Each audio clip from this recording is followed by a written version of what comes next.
Enseñar desde la diversidad lingüística.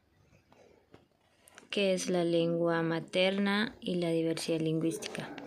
La lengua materna inicia desde el contacto de los niños con las personas que los rodean.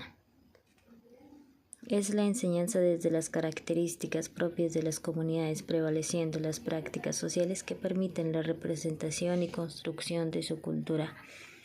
Las lenguas nativas son aquellas que existen y se construyen en un territorio. Estas solo se hablan en estos y son originarios de estos mismos. En la extensión colombiana existen 68 lenguas nativas, indígenas, criollas y romaní. El Ministerio de Cultura menciona 850.000 hablantes de estas lenguas. ¿Cómo enseñar la lengua en la primera infancia?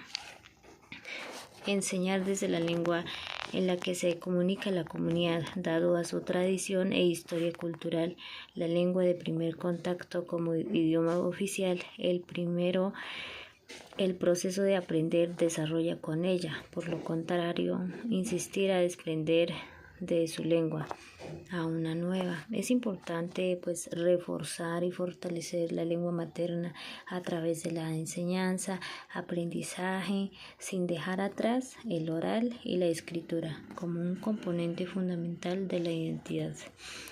¿Qué planes educativos y acciones institucionales pueden proponerse para enseñar la lengua materna en la primera infancia?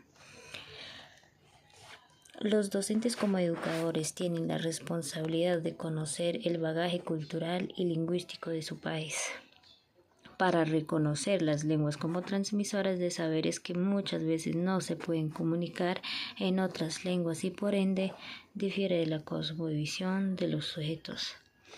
En Colombia, desde 2010 con la ley 1381, el valor histórico y cultural de las lenguas que a través de proyectos sociales, planes y programas protegen para visibilizar el patrimonio lingüístico del país.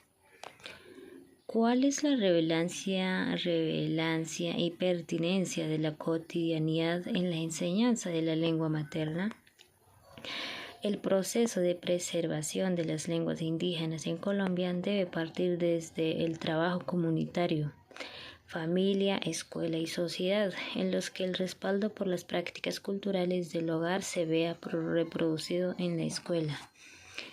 Es importante que los procesos de autorreconocimiento y los programas escolares en los que se fortalecen las prácticas cotidianas de la lengua en el contexto son esenciales para la preservación de las lenguas indígenas, mientras que la diversidad lingüística necesita ser divulgada y conocida no solamente por los miembros de la comunidad en la que se pertenece, sino todo el país, puesto que se presentan lenguas que están en vía de la extinción debido a la estigmatización de las comunidades. La familia. Las lenguas están en un proceso de pérdida, particularmente las madres necesitan ganar confianza en la tradición oral, los arrullos con los que los abuelos han consentido a sus hijos, los juegos que aprenden o inventan los niños, la manera de comunicarse. Todo esto se requiere de la práctica día a día para seguir reforzando.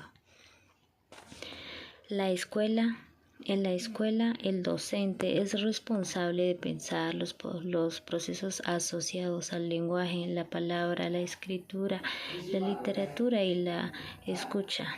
Por lo anterior, la lengua materna y de los docentes se convierte en puentes para que el niño se acerque a la cotidianidad de ser para reconocer la lengua. Dado a ello, el educador debe fortalecer los procesos lingüísticos desde la comunicación, interacción para el conocimiento de la normatividad. Y con la experiencia del docente, los niños logren identificar y adquirir información desde la escritura para comunicarse y transmitir conocimientos adquiridos.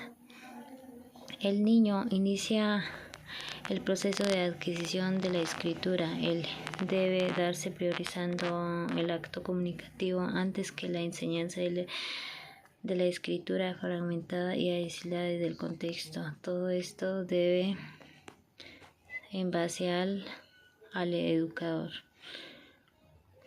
En la sociedad, el docente requiere hacer un proceso de acercamiento a la comunidad, de observar el entorno para reconocer qué elementos tiene o con la que caracteriza, para poder organizar los procesos de enseñanza desde una mirada social de la lengua, es decir, desde su carácter comunicador. No siendo más, muchas gracias. Gracias.